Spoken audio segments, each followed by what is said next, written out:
नमस्ते विद्यार्थी मैत्रिणींनो, आपण कालच्या व्हिडिओमध्ये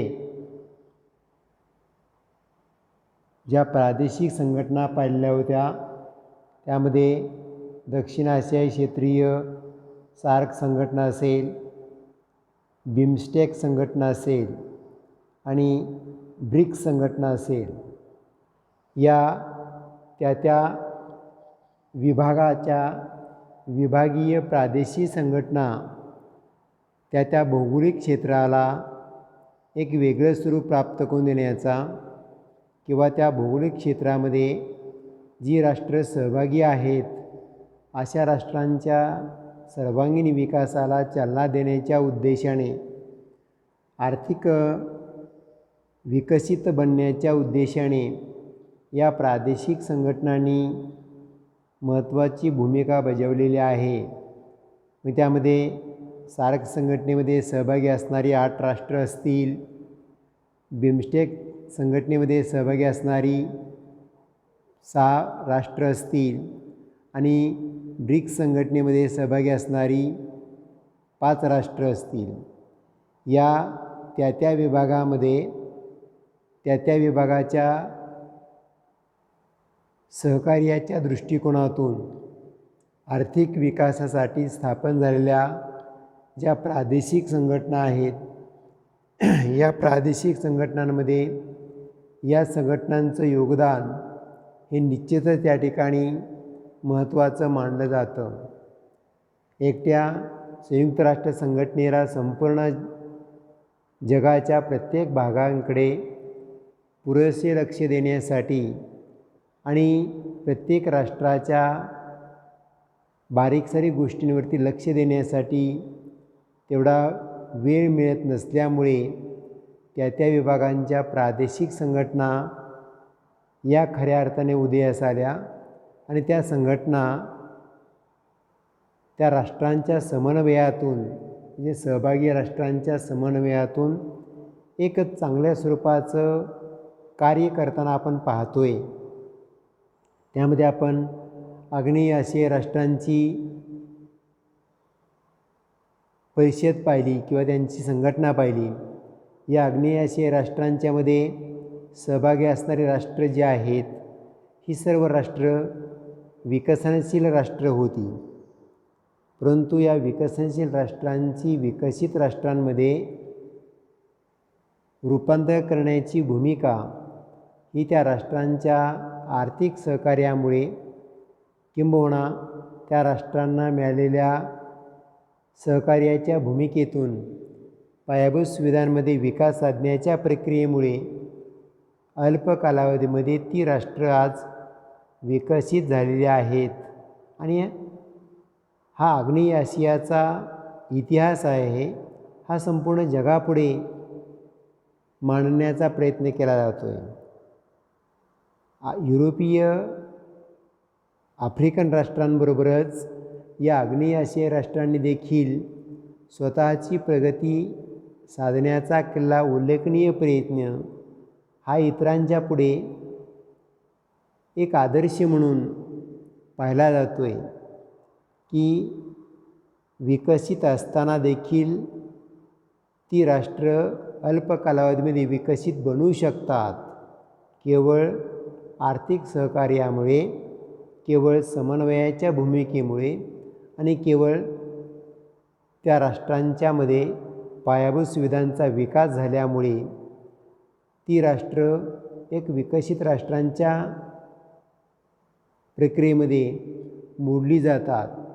म्हणून अशा स्वरूपाची 5वी प्रादेशिक संघटना आहे ती म्हणजे शांघाय सहकार्य संघटना. या शांघाय सहकार्य संघटनेला SCO असं म्हटलं जातं. या शांघाय सहकार्य संघटना 2001 मध्ये चीन, रशिया तसेच कझाकिस्तान, किर्गिस्तान, ताजिकिस्तान आणि उझबेकिस्तान या रशियालगतच्या देशांनी एकत्र येऊन SCO या संघटनेची स्थापना केली. पुढे 2016मध्ये भारत आणि पाकिस्तान या संघटनेचे सदस्य बनले. गेल्या काही वर्षात या संघटनेने दहशतवाद विरुद्ध सहकार्य करण्याच्या दिशेने महत्त्वाची पावले उचललेली आहेत. राजकीय चर्चा व आर्थिक सहकार्य याद्वारे शांतता व स्थैर्य राखणे हे या संघटनेचे प्रमुख उद्दिष्ट आहे. आणि या व्यतिरिक्त व्यापार, संशोधन आणि तंत्रज्ञान या क्षेत्रामध्ये देखील या संघटनेने एकमेकांना सहकार्य करण्यासाठी चालना दिलेली आहे. आपली भूमिका योग्य प्रकारे पार पाडण्याचा प्रयत्न केला आहे. त्यामुळे शांघाय सहकार्य संघटनासुद्धा आजच्या प्रादेशिक संघटनांमध्ये एक महत्त्वाची संघटना म्हणून पाहिली जाते. किंबहुना संपूर्ण जगाला भेडसावणारी जी दहशतवाद विरुद्धची समस्या आहे, या समस्येच्या समूळ उच्चाटनासाठी एक महत्त्वाची पावले उचलण्याची आवश्यकता आहे. यावरती या सहभागी राष्ट्रांनी चर्चा केली आणि एकमेकांना सहकार्य करण्याची भूमिका पार पाडण्याचा प्रयत्न केला जातो आहे. मग अशी राष्ट्र प्रादेशिक संघटनेच्या माध्यमातून आंतरराष्ट्रीय स्तरावरती असणाऱ्या मूलभूत समस्यांच्या निराकरणासाठी जर प्रयत्न करत असतील, एक तशा प्रकारची विचारधारा सुरू करत असतील, तर त्या भूमिकांना अनेक प्रादेशिक संघटनांचं, अनेक राष्ट्रांचं सहकार्य मिळू शकतं. आणि मग अशा सहकार्याच्या भूमिकेमुळेच खऱ्या अर्थाने ती राष्ट्र त्या दिशेने किंवा त्या समस्येच्या उच्चाटनासाठी कार्य करू शकतात. म्हणून या ज्या प्रादेशिक संघटना आहेत, त्या प्रादेशिक संघटनांमध्ये शांघाय सहकार्य संघटना आणि ब्रिक्स संघटना या सध्याच्या परिस्थितीमध्ये आणि G20 राष्ट्रांची परिषद किंवा संघटना या कार्यरत असल्याच्या किंवा योग्य दिशेने मार्गक्रमण करत असल्याचे आपल्याला पाहायला मिळतात. म्हणून 6वी जी संघटना आहे ती म्हणजे G20 राष्ट्रांची संघटना. G20 राष्ट्रांच्या संघटनेमध्ये युरोपियन युनियन आणि इतर 19 राष्ट्रांची सरकारे आणि मध्यवर्ती बँकेचे गव्हर्नर यांची 1999मध्ये G20 नावाने आंतरराष्ट्रीय व्यासपीठ तयार करण्यात आले. आणि या G20 राष्ट्रांचा मुख्य उद्देश हा आर्थिक स्थैर्याबाबत चर्चा करणे हा होता. 2008 पासून G20 राष्ट्रांची शिखर परिषदांमध्ये प्रत्येक राष्ट्रांचे राष्ट्रप्रमुख, त्या राष्ट्रांचे राष्ट्राध्यक्ष तसेच अर्थमंत्री, परराष्ट्र व्यवहार मंत्री त्यामध्ये भाग घेताना आपण पाहिलेलं आहे. आणि मग या G20 राष्ट्रांच्या परिषदेमध्ये सहभागी असणारी सर्व राष्ट्र, युरोपियन युनियन आणि इतर 19 राष्ट्र या राष्ट्रांनी एक जागतिक पातळीवरती चर्चा करण्याच्या उद्देशाने एक स्वतंत्र व्यासपीठ प्राप्त व्हावं आणि त्याच्यामध्ये त्या व्यासपीठावरती मुक्त स्वरूपाची चर्चा व्हावी. ती आंतरराष्ट्रीय प्रश्नासंबंधीची असेल किंवा राष्ट्रामध्ये असणाऱ्या मूलभूत समस्यासंबंधीची असेल, अशा प्रकारची चर्चा करण्यासाठी या परिषदेची स्थापना करण्यात आली. आणि विकसित आणि विकसनशील राष्ट्रांच्या दरम्यान चर्चा होण्यासाठी हे एक प्रभावी व्यासपीठ म्हणून पाहिलं जातं आहे. भारताने या G20 राष्ट्रांच्या परिषदेमध्ये सक्रिय सहभाग घेतलेला आहे आणि प्रत्येक परिषदांमध्ये एक महत्त्वाची निर्णायक भूमिका पार पाडण्याचा प्रयत्न हा भारताकडून केला जातो आहे. G20 राष्ट्रांच्या परिषदेमध्ये यावर्षी ज्या G20 राष्ट्राची जी परिषद झाली, या परिषदेमध्ये भारताचे पंतप्रधान नरेंद्र मोदी त्या ठिकाणी सहभागी होते आणि मग नरेंद्र मोदी यांनी त्या परिषदेमध्ये दहशतवादाचा मुद्दा उपस्थित केला आणि या दहशतवादाच्या समस्येसाठी कोणत्या प्रकारच्या उपाययोजना करण्याची आवश्यकता आहे याच्यावरती सुद्धा त्या परिषदेमध्ये चर्चा झाली आणि जी राष्ट्र याला विरोध करतायत अशा राष्ट्रांवरती सामूहिक कृतीच्या माध्यमातून बंधनं घालण्याची किंवा प्रतिबंध घालण्याची आवश्यकता आहे.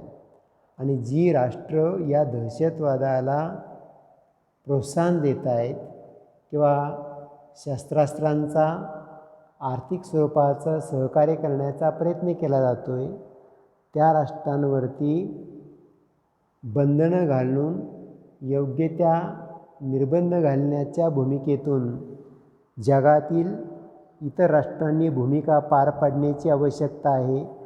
तरच आपण या जागतिक समस्येचं समूळ उच्चाटन करू शकतो. म्हणून G20 राष्ट्रांची परिषद किंवा संघटना असेल, या संघटनेच्या माध्यमातून निश्चितच युरोपियन युनियनमध्ये सहभागी असणारी राष्ट्र आणि इतर 19 राष्ट्र अशा राष्ट्रांची मिळून ही स्थापन झालेली आधुनिक काळातील चर्चात्मक स्वरूपाची भूमिका पार पाडणारी एक महत्त्वाची संघटना म्हणून या संघटनेकडं पाहिलं जातं आहे. तर अशा प्रकारे ही 6वी संघटना प्रादेशिक संघटना आणि या प्रादेशिक संघटनेच्या माध्यमातून सहभागी राष्ट्रांच्या आर्थिक विकासासाठी, व्यापारी करारासाठी, मुक्त व्यापार धोरण स्वीकारण्याच्या उद्देशाने, तंत्रज्ञानाविषयक सहकार्याच्या उद्देशाने या राष्ट्रांमध्ये समन्वय साधण्याचा प्रयत्न केला जातो आहे आणि ती राष्ट्र एकमेकांच्या तंत्रज्ञानाविषयक सहकार्यामुळं एक जलद गतीने आर्थिकदृष्ट्या विकसित बनत असण्याचे आपण पाहिलेलं आहे म्हणून निश्चितच आज ह्या ज्या 6 प्रादेशिक संघटना आहेत, या 6 प्रादेशिक संघटना आंतरराष्ट्रीय स्तरावरती स्वतःचं वेगळं अस्तित्व दाखवून देण्याचा प्रयत्न करत आहेत. मग त्यामध्ये युरोपियन युनियन असेल, युरोपियन युनियनची युरोपियन महासंघ असेल, या युरोपियन महासंघाचे जे 4 घटक असतील, त्यानंतर दक्षिण आशिया क्षेत्रीय सहकार्य संघटना म्हणजे सार्क संघटना असेल, त्या सार्क संघटनेमध्ये सहभागी असणारी 8 राष्ट्र असतील, त्यानंतर बिमस्टेक संघटना असेल, या बिमस्टेक संघटनेमध्ये सहभागी राष्ट्रांच्या म्हणजे बंगालच्या उपसागरालगतच्या व इतर भागातील सहभागी असणाऱ्या राष्ट्रांची मिळून 7 सदस्यांची मिळून ही संघटना त्या ठिकाणी स्थापन झाली. म्हणजे दक्षिण आशिया क्षेत्रीय संघटनेतील 5 राष्ट्र आणि दक्षिण आशियातील बांगलादेश, भूतान, भारत, नेपाळ हे 5 देश आणि आग्नेय आशियातील म्यानमार आणि थायलंड हे 2 देश, अशी 7 राष्ट्रांनी एकत्रित येऊन विभागीय स्वरूपाची बिमस्टेक ही संघटना स्थापन केली आणि तीही संघटना त्या ठिकाणी योग्य प्रकारे कार्य करत असताना आपण पाहिलेलं आहे. पुढची चौथी संघटना आपण पाहिली ती म्हणजे ब्रिक्स संघटना. त्यानंतर पाचवी संघटना पाहिली आपण शांघाय सहकार्य संघटना. या शांघाय सहकार्य संघटनेची स्थापना 2001 करण्यात आली. त्यामध्ये चीन, Russia, Kazakhstan, Kyrgyzstan, Tajikistan, Uzbekistan या रशियालगतच्या देशांनी एकत्रित येऊन SCO या शांघाय सहकार्य संघटनेची काय केली त्या ठिकाणी स्थापना केली आणि ही प्रादेशिक संघटना म्हणून पुढच्या कालखंडामध्ये योग्य प्रकारचे भूमिका बजावित असताना समन्वयाच्या माध्यमातून आर्थिक विकासाला चालना देण्याच्या उद्देशाने महत्त्वाची भूमिका पार पाडताना आपण पाहिलेलं आहे. त्यानंतर G20 राष्ट्रांची ही 6वी परिषद आहे. या ज्या 6 प्रादेशिक संघटना आहेत, या 6ही प्रादेशिक संघटना त्या विभागाच्या विभागीय सहभागी राष्ट्रांच्या आणि त्या राष्ट्रांच्या परिषदांमध्ये वैचारिक स्वरूपाची देवाणघेवाण होण्याच्या दृष्टिकोनातून एक स्वतंत्र एकत्रित येऊन चर्चा करण्याच्या उद्देशाने स्थापन झालेलं हे काय आहे, या प्रादेशिक संघटनांचं व्यासपीठ आहे. आणि त्या प्रादेशिक संघटनेमध्ये सहभागी असणारे राष्ट्र आहेत, ती राष्ट्र ठराविक कालावधीमध्ये एकत्र येतात, त्याच्यावरती चर्चा करतात, वैचारिक स्वरूपाची चर्चा होते, मूलभूत समस्यासंबंधीची चर्चा होते आणि त्याच्यावरती उपाययोजना करण्याचा प्रयत्न केला जातो. निश्चितच ही चर्चा, अशा प्रकारचा समन्वय, अशा प्रकारचं व्यापारी दृष्टिकोन, अशा प्रकारच्या आर्थिक सहकार्याची भूमिका ही आपणाला त्या राष्ट्राला विकसित करण्याच्या भूमिकेतून महत्त्वाची मानली जाते आणि म्हणून ती राष्ट्र विकसित बनलेले आहेत, किंबहुना विकसित बनण्याच्या दिशेने वाटचाल करत आहेत, आर्थिक महासत्ता बनण्याच्या दिशेने सुद्धा वाटचाल करत आहेत.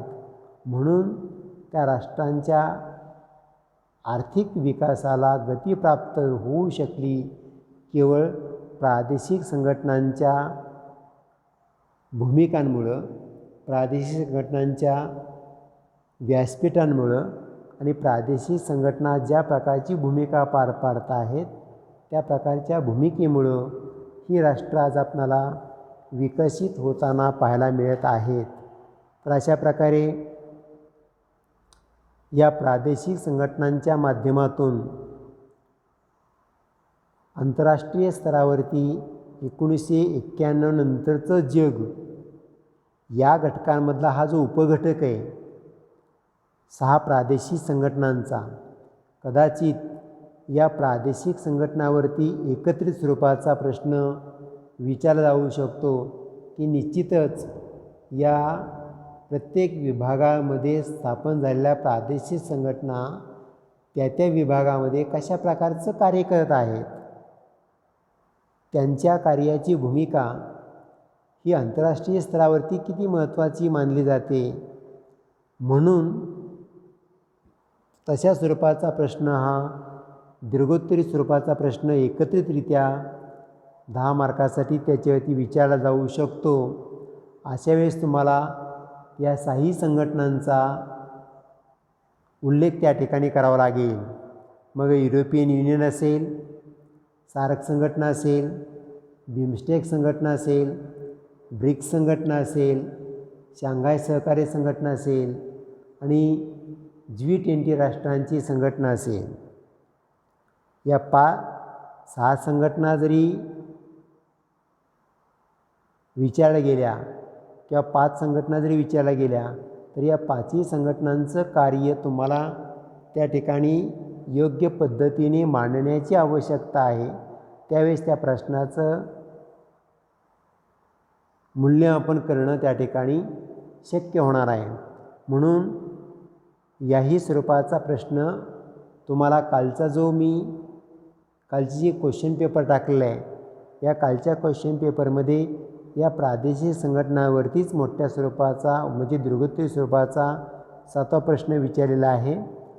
तो तुम्ही सर्वांनी स्वाध्याय वहीमध्ये परिपूर्ण करावायचा आहे. अशा पद्धतीने आपला जो पहिला घटक आहे 1991 नंतरचे जग, हा पहिला घटक आज आपला इथं संपतो आहे. म्हणून येणाऱ्या घटक चाचणी परीक्षेसाठी या घटकाची परिपूर्ण तयारी करायची. सर्वांनी वस्तुनिष्ठ प्रश्नाची तयारी करायची आणि परीक्षा यशस्वीरित्या देण्याचा प्रयत्न करावायचा आहे. आता आपण इथं थांबतोय. धन्यवाद.